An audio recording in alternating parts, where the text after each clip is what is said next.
Dictation start होगी 5 second बाद। Yes, भारतीय सभ्यता संस्कृति में नदियों का विशेष महत्व है। यहाँ गंगा, यमुना, सरस्वती आदि नदियों को माता का दर्जा दिया गया है, तो ब्रह्मपुत्र को देव का। हमारे देश में नदियों की महत्ता इस बात से भी सिद्ध होती है कि यहाँ के प्राय बड़े शहर नदियों के किनारे ही बसाए गए हैं। निश्चय ही भारत की समृद्धि में यहाँ के विभिन्न प्रांतों में प्रवाहमान नदियों का अपूर्व योगदान है। ये नदियाँ हमें अमृत तुल्य जल प्रदान करती हैं। वर्तमान समय में इन नदियों से प्राप्त होने वाले जल संसाधन हमारी 1.25 करोड़ जनसंख्या की विविध आवश्यकताओं की पूर्ति हेतु कम पड़ने लगे हैं। प्रदूषण के बढ़ते प्रभाव के कारण दिनों दिन पेयजल का संकट गहराता जा रहा है। वहीं इन नदियों से आने वाली बाढ़ें प्रतिवर्ष देश के कई भागों में तबाही मचा देती हैं, जिसके कारण संपूर्ण देश को काफ़ी नुकसान उठाना पड़ता है।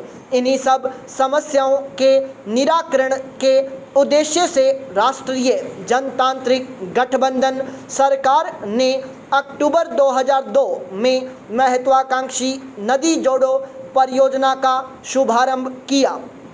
अमृत क्रांति नाम से शुरू की गई इस परियोजना पर वर्ष 2003 में काम शुरू हुआ, लेकिन शुरुआत के साथ ही इस परियोजना पर विवाद प्रारंभ हो गया। वर्ष 2004 में यूपीए सरकार के आने के पश्चात इस परियोजना पर काम रुक गया। इस मामले में हस्तक्षेप करते हुए फरवरी 2012 में इस परियोजना को समयबद्ध तरीके से कार्यान्वित करने के लिए सर्वोच्च न्यायालय ने उच्चाधिकार प्राप्त कमेटी गठित की। सर्वोच्च न्यायालय द्वारा उठाए गए इस कदम से 8 वर्षों से ठंडे बस्ते में पड़ी इस परियोजना को नवजीवन प्राप्त हुआ और देश भर में नदियों को जोड़ने की बात फिर से जोर पकड़ने लगी है।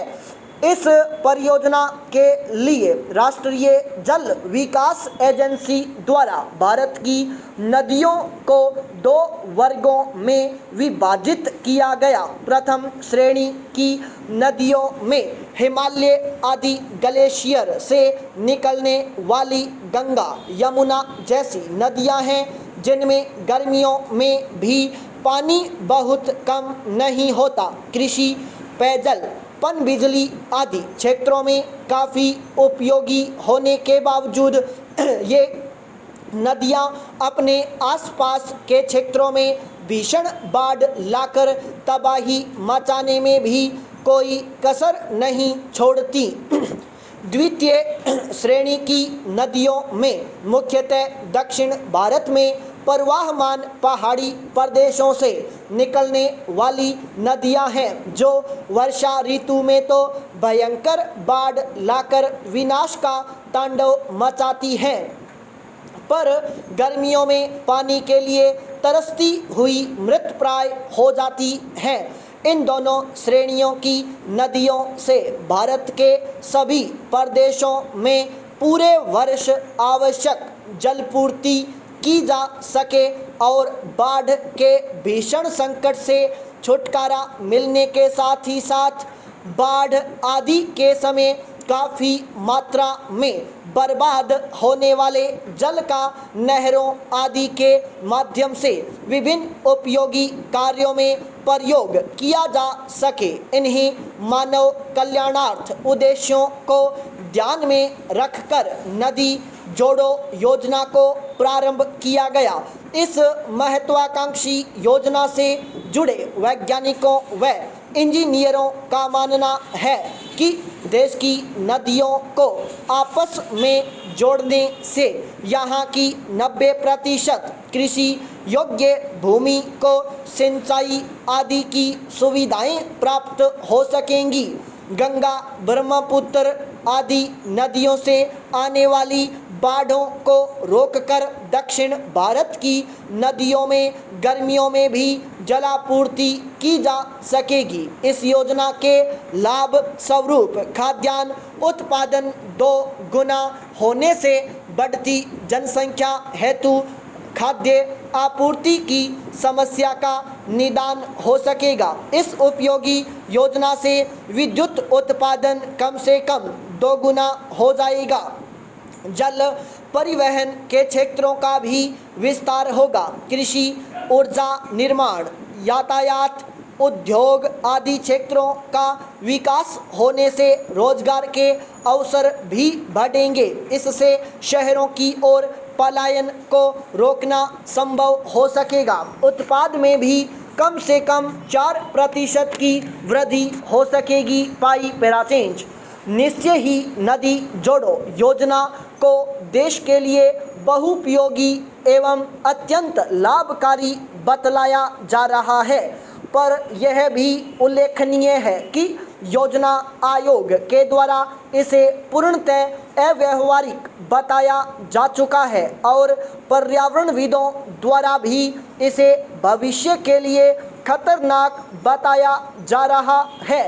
वास्तव में देखा जाए तो इस योजना को व्यावहारिक रूप देने से बहुत सी नई समस्याएं भी जन्म लेंगी। नदियों को नहरों द्वारा जोड़ने के दौरान घनी आबादी वाले क्षेत्रों के साथ साथ वन आदि क्षेत्र भी प्रत्यक्ष या अप्रत्यक्ष रूप से प्रभावित होंगे।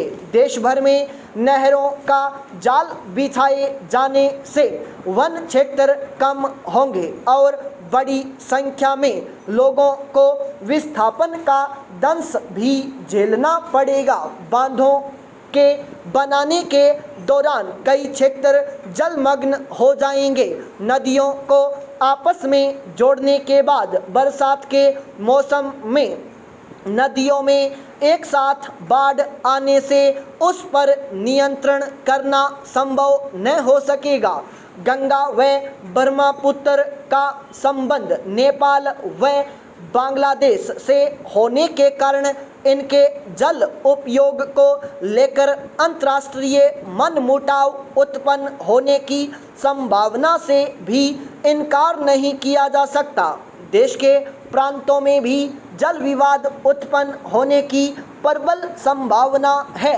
भारत जैव विविधता वाला देश है और इसमें कोई संदेह नहीं कि प्रत्येक नदी का अपना इकोसिस्टम होता है। ऐसे में सभी नदियों को आपस में जोड़ने से हम प्रकृति से वरदान स्वरूप प्राप्त जैव विविधता से हाथ धो बैठेंगे, जिसका दुष्परिणाम हमें वनस्पतियों और जीवों की कई प्रजातियों को खोकर भुगतना पड़ेगा। नदियाँ जोड़ने से स्वच्छ नदियों का पानी भी प्रदूषित हो जाएगा, जिससे संबद्ध क्षेत्रों के सजीव जगत के स्वास्थ्य पर प्रतिकूल असर पड़ेगा। नदी जोड़ो योजना से भूमि की प्रकृति बदल जाएगी। फलस्वरूप प्रभावित क्षेत्र सदियों पुरानी अपनी पहचान को खोने